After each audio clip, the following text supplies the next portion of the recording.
The COVID-19 pandemic has affected especially those with underlying conditions and the elderly the most. In Kenya, cases show a greater number of men than women having tested positive for the coronavirus. In part 2 of my COVID journey, I speak with Desmond, who kept his COVID-19 positive status from his family, and Eva, who has an underlying condition and battled the coronavirus earlier in the year and to date still remains in isolation. Hello, Desmond. How are you? I'm very fine, madam. Thank you so much for making the time to speak with me. Yes. Let's quickly begin with what made you want to get a COVID test? What happened? It was on Monday, on the 29th June. Yeah. It was on Monday, before I woke up, I just found out that I could feel my body so weak. Yeah. Too much. I sweat too much. So nothing came to my mind that it might be COVID. Yes. So I just woke up. Normally, as I wake up at 4, I went to shower. Yeah. I went off. Work. Then during the day, Yeah. I had to visit the doctor. At our workplace. Okay. So the doctor tried to read my temperature, but Yes. it didn't show Yeah. that it was too high. It was just normal, but she advised me to be Yeah. checking my temperature Right. regularly. Yeah. So that day ended, I came back home, Yeah. but I could feel Yeah. my body. My temperatures are very high. So the next day, Yes. the doctor, I went back to work. The doctor told me that now I should observe the regulations we are being told. Yeah. Because it may be. Okay. So that is the second day. Right. I started feeling too much fever. The fever went on. Yes.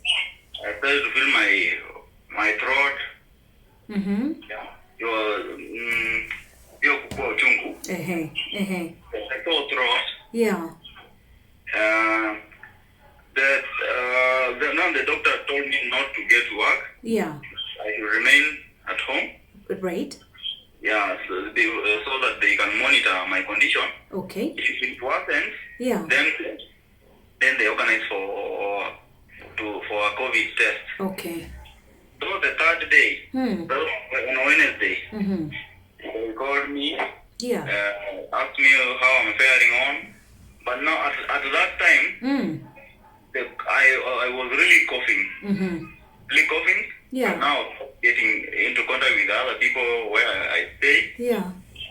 Yeah. So they went and looked for a COVID test. Yes. In one of the Cambridge centers in Kibra. Now I went for the test the fourth day, and I was advised to remain in my house. Okay. So when the results came, I was told I'm positive. Oh. But yeah, at that time even where I'm staying, I stay on second floor. Right. But when I just from the ground floor to the second to my house, Yes. I was feeling short of breath. Like, I started asking myself, how this thing affects somebody. Yeah. I could not believe it because I'm one of those people who didn't believe this thing is real. Right. Yeah. Okay. So being told that you're positive and knowing that it was a reality, what went through your mind when you got into your house and you sat down? What was the first thing you thought? Even my mind I could think a lot of things. Yeah. Because at that time I was alone. My family had gone to a country. Yeah. So I was alone in my house. I used to ask myself so many questions. How is it going to be? Eh? Yeah. But now the doctors wanted to come to take me to a quarantine facility, but Yes. I feared. Mm-hmm.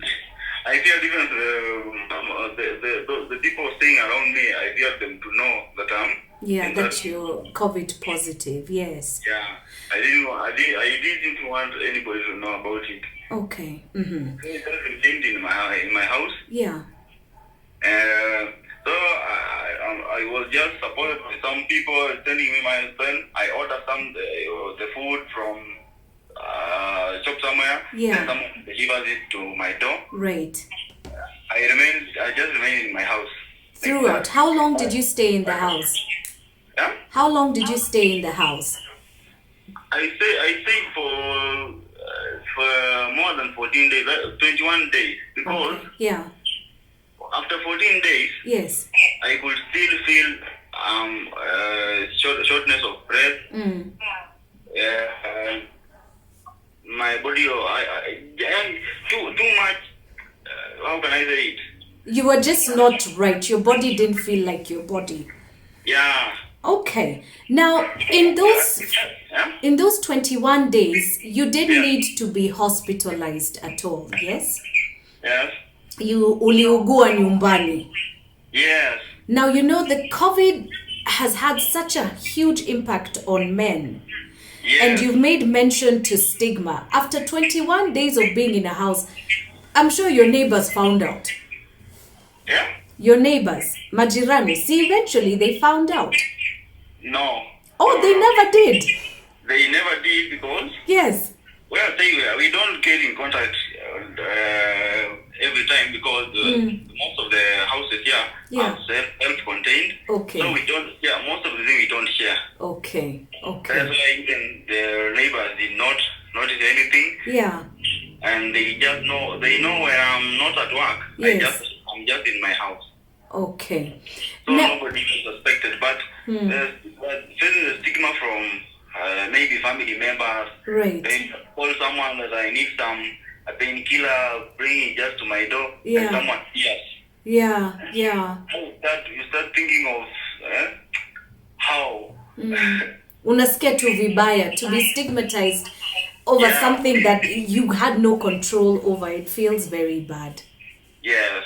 Okay, but how is your family now? Have they accepted that you went through it now, kapona? Yes, they accepted. I had some people advising me. They were calling me every day just to comfort me. Yeah. And I could now feel that Yeah. now there is somebody to comfort me. Okay. There is something that comes and it will end. Okay. Yeah. That is good. Final question to you is, at your place of work, was there any kind of contact tracing done to ensure that some of your colleagues were also not exposed to you? Yes. The day when my results came to be positive, there was general test. Yeah. All the staff were tested, and they found a number of them. Right. Yeah, like there are more than 30. Oh wow. So some of them were taken to quarantine facilities. Some of them just used from their houses. Yeah. Yeah. Okay. What would you like to say to people who don't believe COVID is real? Hey, what I could tell those people, they have to understand that this thing is real. Yeah. I told you that I'm one of those people who did not believe it. But since it caught me, yes, I believe I can tell them that it's real. Yeah. Yeah, you cannot say it's real until it gets you, but don't wait to be got into that. Yeah. All right. Yeah, it's real. Thank you. Thank you so much, Desmond, for sharing your COVID journey. Nimeshukuru sana.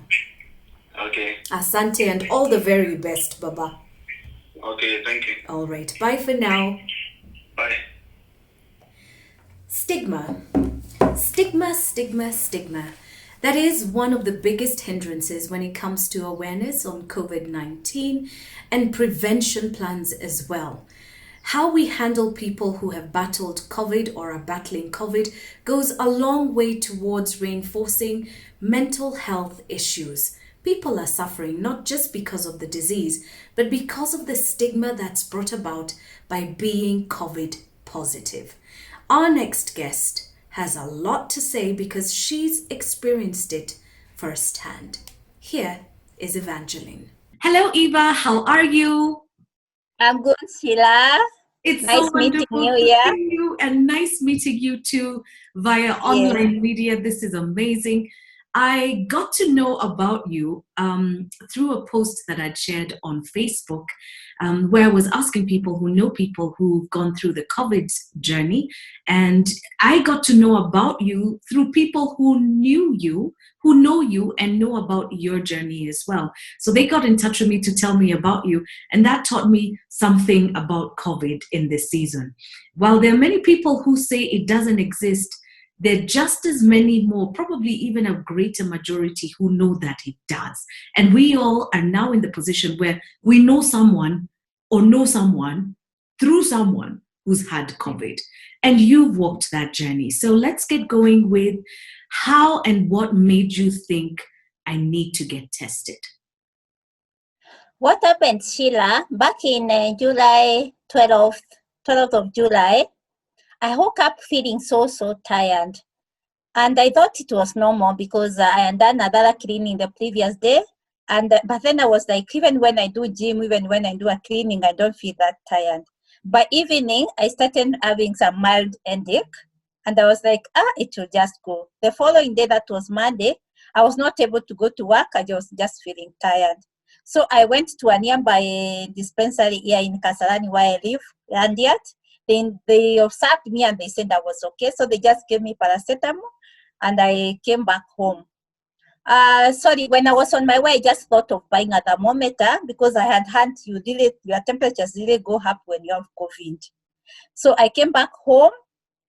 I continued observing myself. The following day, Tuesday, I started coughing. Sheila, I would cough and dry cough. And feeling so tired. I was so tired and exhausted. I'm having a headache. I'm coughing. Then that night of that Tuesday, I was becoming worse. So towards morning, I just called an ambulance and I went to Aga Khan Hospital. Yeah. At Aga Khan Hospital, by this time I was now having most of the symptoms. I had a sore throat, feeling tired and all that I have explained. So they told me I have symptoms and I have to test for COVID. And I was like, even as I come here, I can feel these are the symptoms. So I tested that Wednesday, Sheila. Come Friday, I came back. I was advised by the doctor to buy some vitamins, and also I was given some medicine called desamethasine to take. So I bought the supplements: vitamin C, vitamin B, vitamin E, zinc, and omega-3, and I was told to take them to boost my energy. Then I was advised to also buy an oximeter to be able to check my oxygen levels and my pulse rate. So I came back home and the doctor at Aga Khan asked me whether I can be able to do home care because even before the tests are out, all the symptoms were showing this is COVID. And I was like, yes, I can do home care. So I came back home, continued with home care. Last day, I lost my smell, I lost my taste. How I knew my smell is going, when you go to the loo and they spray the air freshener, you normally smell it. The smell was not there. Yeah. Then for the taste, when I brush my teeth, that taste for water was not there. So I decided, let me test my taste by taking a vinegar. The vinegar, the way it has that strong taste. Yes, very. It wasn't there. You couldn't taste vinegar at all. There's no taste at all. Now I was so sure this is COVID. So come Friday, my tests were out, and I was so sure they are positive. So even when the doctor was calling me, it was just confirming what I knew was there. So we had to make arrangements for a nurse to be checking on me, and the doctor also to be checking me at home. Yeah. So I continued doing home care, preparing concoction. That concoction of ginger, lemon, garlic, turmeric. Turmeric is very key in boosting your immunity. So I will take this concoction. Then I was also advised to also buy there are some products from Daraka Ani, sold at Good Life. They are propolis. They have Medicine Ani and Gago Off. Gago Off really helped me clear the sore throat. Within 3 days, my sore throat was gone. Then propolis was for boosting my immunity to be able to fight the disease, and also the Medicine Ani. So I continued with all these supplements, the doctor checking on me. Sometimes I would feel so hot. My temperatures would then go, not hot, sorry, the chills, what they are calling chills. I would feel so cold. I cover myself with green duvets. I'm sweating, but I'm feeling cold. So now when I feel like this, then the nurse would advise we do sponge. I sponge myself with something warm, a face towel with some warm water, I sponge. Then I started experiencing mild breathing problems. So the doctor advised we do some breathing exercise. So I would, the nurse got for me some balloons. So I would blow the balloons to boost the oxygen. I would also blow water in a glass using a straw. So when I do this, my oxygen just comes up. Or I could lie down on my chest, placed on a pillow. Then I belch the way a baby belches. And then my oxygen level would just come to at least 92, 91. And then sometimes I would experience high pass rate. They would go even up to 120. Oh, that is 118. That is terrible. Not really terrible. There are people who have gone through worse things, like being put in a ventilator. So what helped me so much, Sheila, I was not panicking. I was calm. And for the first time, I never felt like even doing my will. I was just there, so sure I'm going to fight this monster. So the Saturday of 12th, the Saturday of 18th, I felt so sick, Sheila. I felt I was losing my life. But I said, no, I must survive so that I can be an ambassador of this disease, so that I can testify COVID is real and people can believe. So I cried to my God. I cried, and then I don't have the energy to cry. So I told God, if you heal me out of this sickness, I will serve you. I will testify of your goodness. And the following day, Sheila, because I was not even able to go to the loo, I was using this Kambakola here. This one to go to the loo. Great. So that day I was able to walk, just holding the wall, and I got to the loo. I was able to shower, and I said, now I'm towards recovery. Oh my so goodness. That positivity, Sheila, is what kept me going. And by the time I was in the second week now, I was feeling my energy is coming back a bit. I'm getting better. And then by the third week now, my taste and smells come back slowly by slowly. So that is how I have overcome it. That time now I'm just indoors. You can't even be visited by anyone. It is you and you're gone now. Even my relatives, they come, they just stay outside the door. Now, looking back at what you went through, because you had home-based care, your therapy was essentially home-based. There are a lot of people who have had not home-based care, they've been hospitalized, or they pretty much they're in wards in different referral centers and medical centers. Would you say being in your house, being treated at home, made it bearable for you? It helped you mentally, or did it really have no kind of major impact in your recovery? I think being at home helped me so much because I was so scared of the hospital. And that's why we discussed with my doctor, Mwindi, who said if I can manage home care, it is the best, because I didn't have an issue of being put in a ventilator and all that. Right. So he advised home care could be the best if I can manage it. Okay. Yeah, now, Sheila. moving forward, a lot of people who got in touch with me before you actually, I think they're the ones who are even telling you, get in touch with Sheila. She's looking for you. Tell your story. Tell your story.